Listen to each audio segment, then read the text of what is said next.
So in this video we're going to do Surya Namaskar A, and we're going to do this together in stages, step by step.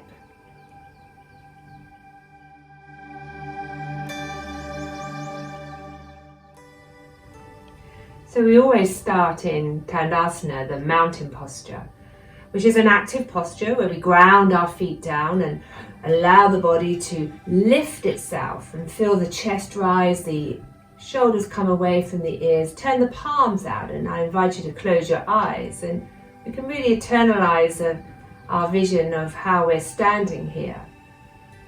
And Tandasana again adopts the focus on the breath. So be mindful how you draw the breath into the body. And then as you exhale, really allow the exhalation to come to its full conclusion. So we're going to do 2 more deep breaths. As we inhale, really draw the breath deep into the belly and allow that nourishment of the breath to really serve you. As we exhale, notice how you take that exhalation to its full conclusion. And then drawing the breath in really deep. And as we're doing this together, just find that sense of grounding and coming home to the mountain posture. And then we're ready to move on to the following asana.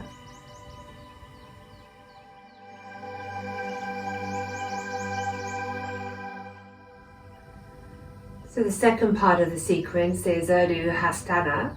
And from here we inhale and allow the arms to rise as high as we can, extending through the arms and reaching as high as we can, observing the breath. And as we exhale, we allow the chest to lift. And if I turn to the side, you can perhaps see also we get a very gentle back bend. The knees are soft, the tailbone's tucked under, and we find that very gentle opening of the back.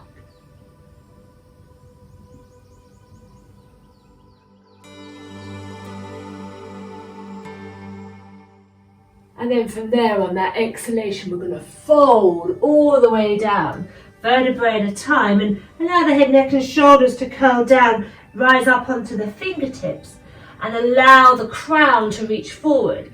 The tailbone reaches backwards. Notice how the spine straightens. So one of the misconceptions here is that people feel this is a forward fold, when it really is a back lengthening posture. So try to ensure that you find that lengthening of the spine in your Urdhva Uttanasana.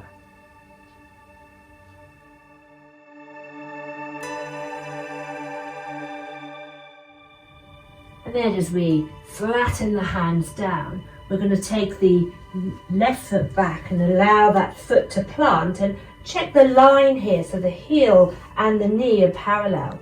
Again, coming up onto our fingertips, allow the chest to rise and sink the hips down. Now you can modify to bring that back knee down if you would like to. Ideally, we want to try and work so the leg is straight and nice and strong. And again, find the breath. As you exhale, allow the chest to lift and feel that sense of grounding through the feet.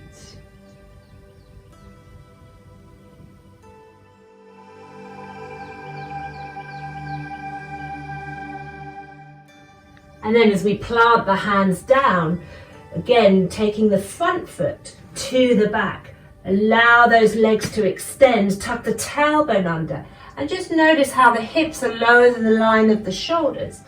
2 misconceptions here are that many people adopt this lowering of the hip and allow yourself to sink down. So that's not what plank is about. And another misconception is where the hips are higher than the line of the shoulder. So both those positions do not serve as well as the nice lengthening of the spine. So try to find your hips halfway in between those 2 positions as you maintain this strong position. A modification here in Chaturanga, we can allow the knees to drop down, and as the chest comes down, we allow the tailbone to rise but the crown to rise, and we're then able to scoop ourselves forward all the way up into our cobra. Again, taking note of that breath As we exhale, the chest lifts and rises.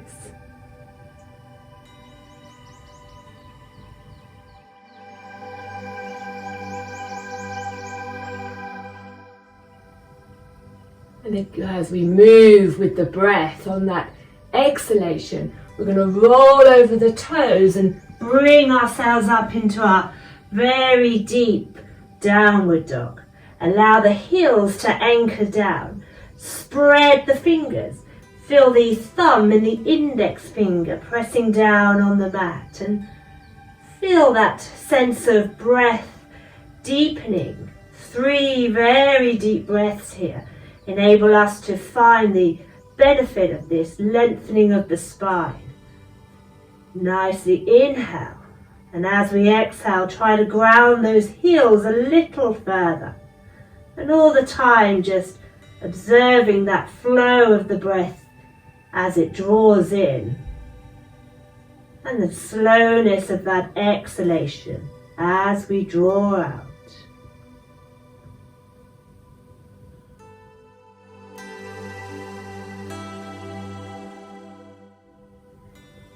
And to bring that foot to the top of the mat now, we allow the breath on the outward breath to step ourselves forward, again checking that alignment. Fingertips touch the mat as we lift up through the chest. Allowing that exhalation to help draw the chest a little higher. And for anybody that finds it difficult to step the foot forward, which many people do from our downward dog, just to help ourselves, we can allow the hand to guide the leg forward. Give it a helping hand to find it planting at the top of the mat.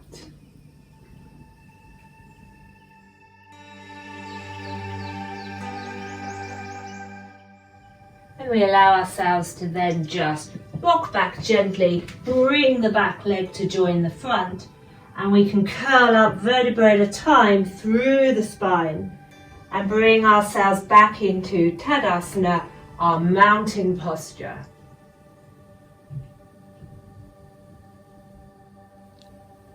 So that completes our breakdown of sun salutation. We led with the left leg in that one, and you would repeat that leading with the right leg, and that will complete one set. So here we're going to go through another recap for you.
So that completes our sun salutations. And the good news is that if you do this regularly, you'll not only build your core, but you'll also build your stamina and develop your flexibility as well. It doesn't take very long to do, so if you can fit it in every day, you're going to see the benefits much more quickly. Thanks ever so much for joining me.